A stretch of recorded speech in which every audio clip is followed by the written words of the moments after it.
गाडी समाएर चमेली सिटमा आउनु भएछ त पछाडी बसे नि त म त्यही त चमेली सिट जो भए पनि एकजना बस्नै पर्ने बुवाहरूलाई झन् के बस्न दिनु त्यस्तो बुढो हड्डी झन् भोलि किन्छ फेरि बुढो हड्डी किन्छ हाम्रो पो बरु जोडिन्छ होइन हामी सक्छौँ निकै लामो रहेछ हौ यो बजार है बजार भित्री बजार रहेछ हौ यो पुरानो बजार हो ए यो अब यताको हाइवेको भयो क्या पछि सबै त्यस्तै त हुने हो नि पछि धरान पनि त्यस्तै हुने होला यहाँ बाटै हेर्नु न हेर्दैदेखि हो सिधै माथि त होला गल्ली होला सिधै हो सिधै हो अर्को बाटै आएको अर्को बाटो उयो त्यो त शाखा हो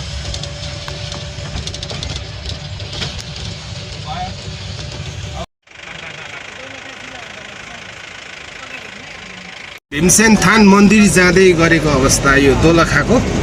सरी कोटबाट हामी ओह्रालो 4 किलोमिटर जाँदैछौँ हामी उहाँ खानुपर्छ क्या बाटो आज फर्केर आएको थियौँ थाहा बाटो त छैन भनेर कसलाई सोधेको हजुरले आउँदाखेरि अनि यता दोलखा भनिदिनु न अनि काकालाई पे कस्तो पनि भनिदिनु उसको क्या काजी काकाको सरको घर दोलखायो रहेछ क्या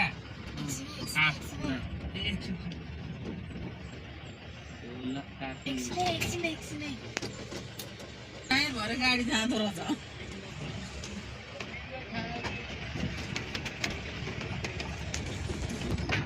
मन उडी यतापट्टि छ मन उडी गयो मन उडी गयो राम राम राम मन्दिर जाने बाटो राम होइन बाटो चाहिँ उयो राम राम सिकरी ढोका झ्याल अलिकति कसको यो भुँडी बुढी हो के बरु 5 मिनट भन्नु ढोका खोल्छु नाक नभएका खोला पर्ने पार्नु भएछ भिजोको डाइजेस्ट भयो नि क्या हो हाम्रो भीमसेन थान मन्दिरमा हाम्रो चेली र अहिले उहाँहरू चाहिँ माथि मन्दिर पुगेर आउनुभएको र म चाहिँ जानु पाइनँ प्रसाद फुल चढाउनु लागेको बहिनी के मन्दिर रे थान हाम्रो बाले व्यापार गर्नु हुँदो रहेछ यो मन्दिरको वास्तविक के हो खास यसको यो के हो हामीलाई पनि थाहा छैन कति सालमा स्थापित भएको यो फटाहारले जे पनि मन्दिर अनि यो होइन यहाँनिर बढी मात्रामा यो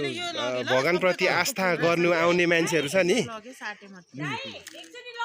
उहाँहरूले के आस्थाले आउँछन् बढी मात्रामा मान्छेहरू सबभन्दा पसिनाको हरेक दिन आउँछन् कि कस्तो त्यो जसरी भुइँचालो आउँछ त्यस्तै ए त्यो समयमा चाहिँ महादेव थान मन्दिर रहेछ र यहाँ हामी दर्शन गरिसकेर अब हामी चाहिँ यहाँबाट अर्को ठुलो मन्दिर जाँदैछौँ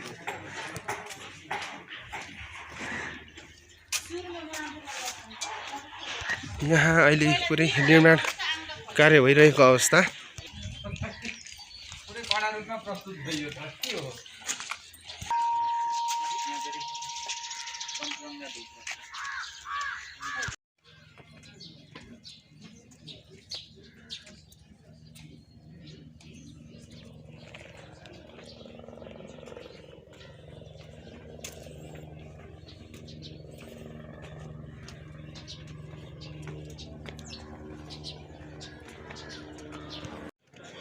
मेलामा बिछडेको भन्नु न